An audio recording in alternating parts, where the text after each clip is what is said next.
We do want to bring in Khansarinia, Vice President of the National Union for Democracy in Iran. And Cameron, I want to welcome you to the program. Thanks for being with us. I'm excited to talk to you because there was a question I had about this in terms of the people of Iran. The people of Iran are not with the leadership for the most part. And we know that the people in Iran, many of them, there are so many Iranians here. I've talked to some in the United States. They are rooting for the USA. They are looking to President Trump. They support President Trump, trying to help give them freedom and democracy. Talk to us about what's going on with the Iranian people this morning, because I know that some of them may be looking with anticipation. Is this a window for the people to stand up, to rise up, and make a move against the government that has held them so oppressed for so long? Well, thank you very much for having me, and thank you for the question, because it's one that is far too often ignored, and so I very much appreciate the opportunity to discuss it.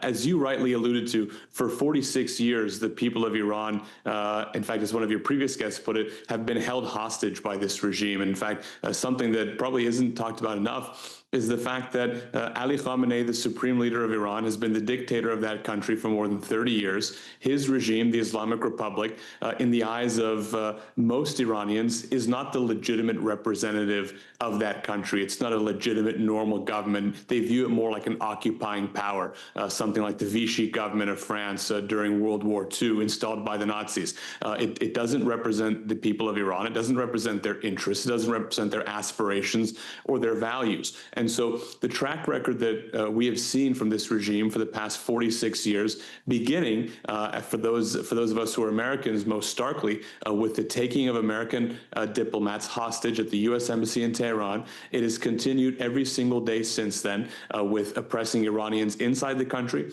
with sowing chaos and destruction across the Middle East, and with fomenting terror across the West, from Western Europe to the United States, assassination attempts, kidnapping attempts in New York City and Washington, D.C., across Europe. That's what this regime has been doing for 46 years. It has a few stated slogans that are actually also its policies: death to Israel and death to America. And as the supreme leader himself says, these are not just our slogans, these are our policies. But before it came to death to Israel and death to America, what this regime practiced was death to the people of Iran. Hundreds of thousands of Iranians have been executed, slaughtered, sent to false wars and terror operations in defense of this Islamic Republic. And so after nearly half a century, the people of Iran are fed up. In year after year, they have gone to the streets in protest. Thousands have lost their lives, risking their children, their spouses, their loved ones, their families, for freedom, for a better future, for dignity, for self-respect.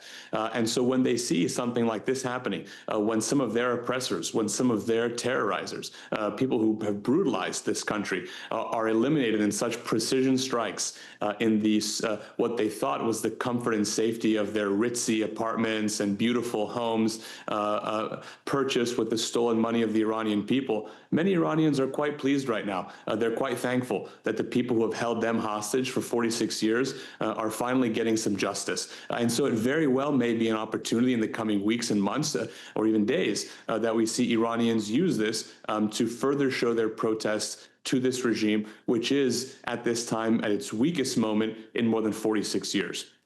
Cameron, I'm glad you said that. It is at its weakest, but we know to overthrow a regime, sometimes you have to remove the top leaders. The top leaders are in power because of certain things, as you just mentioned a minute ago, their high ritzy apartments, and money impacts a lot of people. Let's go back a couple of weeks ago when we were talking about the gift that America received from Qatar. A lot of national security experts came on this network and told us that Iran obviously funds Hamas, the Houthis, and Hezbollah, but Qatar funds Iran for them to be able to fund those proxies. So my question is, are you hearing from other Middle Eastern countries, especially Qatar, when it comes to something like this? Because if you remove those funds, the top leaders will just fall, correct?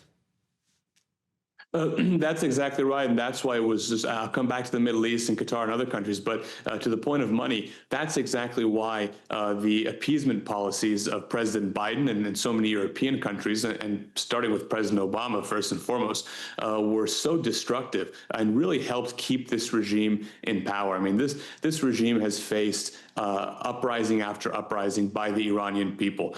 The Iranian people are not waiting for President Trump or Prime Minister Netanyahu or any foreign power to hand them their country free on a silver platter. They're fighting for it. They're dying for it. What has held them back so often have been the weak policies of appeasement, the policies of cutting fast deals with terrorists and dictators that was so shown by the Biden appeasement policy. And we hope that with finally action against the IRGC like this being taken, it's the end of negotiations with the regime that has shown that it's not a worthy partner for negotiation. And as to the money, that's why the reinforcement of President Trump's maximum pressure strategy on this regime is so critical, because if the regime doesn't have money to support its top military leadership, to continue to pay its thugs to come into the streets to beat women and kill children, it won't have that many more legs to stand on. So the financial pressure on this regime is absolutely critical. And I think what this calls for is across the West, from the United States to European capitals, is a wholesale rethinking of Iran policy. Israel has understood what all countries around the world need to understand, is that the Islamic Republic is an imminent threat to peace and stability for every country. As I said, the Supreme Leader himself says this, that death to America is not just a slogan, it's a policy. And our policy in the United States needs to reflect that, needs to match that. If they are going to try to kill our neighbors, destroy our allies, slaughter their own people, they need to be faced down, and that threat has to be faced. Part of that is cutting off their financial resources, and part of that is ensuring that those criminals face justice, as we saw yesterday. You pointed out so many good things there, Cameron, and this is a question that has been really just plaguing, and I know it plagues a lot of Americans.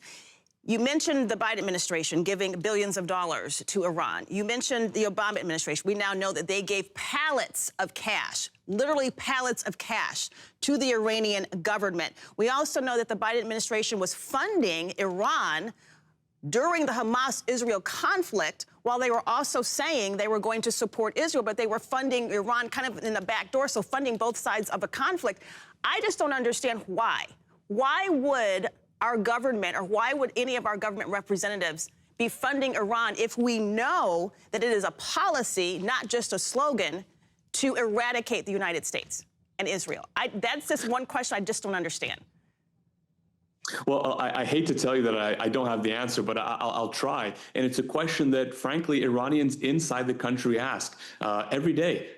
They see, it may no longer be popular to say in the United States, I hope it will become again, that America is still a shining city on a hill for so many people around the world. And that's particularly the case in Iran. If you were to look at the polling numbers, you would probably see that out of any country in the Middle East, perhaps aside from Israel, the United States has the highest level of favorability in Iran. Iran is the only country in the Middle East, again, after Israel, that after 9/11, Iranians went into the streets, not to celebrate as they did in so many Arab capitals, but to hold a candlelight vigil in solidarity with the victims of al-Qaeda's September 11th terrorist attack on the United States. So the people of Iran look very fondly on the United States. And so when they see American presidents like President Obama, like President Biden, sending billions of dollars to a regime that rapes prisoners in its torture chambers before executing them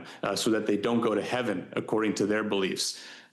That's the same administration that talks about human rights and democracy. I mean, the hypocrisy is a stench that is too impossible to ignore when it comes to policies like that. As to why, I think it's a lack of imagination, and I think partially there's some ideological alignment there that says the problems in the Middle East are of America's own creating. It's our fault that the Middle East is the way it is. Actually, no, it's the Islamic Republic's fault that the Middle East is stricken by conflict and strife and chaos, because that's exactly what this regime has been sowing for 46 years. It is actually required in the current Iranian constitution for the Islamic Republic to, quote, export the revolution. The Islamic Republic does not just view itself as being bound by Iran's borders or territory. It views itself as being the rightful and just government on earth in place of God. That's how they see themselves. And they use terrorism, violence, and destruction to achieve those aims. And so to think that we could, as the United States or as the free world, achieve some accommodation or some deal with a regime like that just is not in tune with the very basic facts or with logic. And Israel has recognized that. And I think people in Washington, those who already didn't, are coming to recognize that the people in Tehran, the mullah, the clerics in Tehran, do not want peace. They thrive on chaos. They thrive on destruction. Their ideology commands them to bring about terror. They simply cannot sign a peace pact that would be worth the paper it's written on. Yep. The only pact for peace can be made with the people of Iran who want to get rid of this regime. Okay. Well, Cameron, I appreciate you taking the time, because there are so many people at home that do not understand the the intricacies of this conflict and the history that is there when we see things being played out like you just so eloquently helped us understand. So, Cameron, thank you so much for your time this morning. We hope we'll get you back as we continue in the broadcast.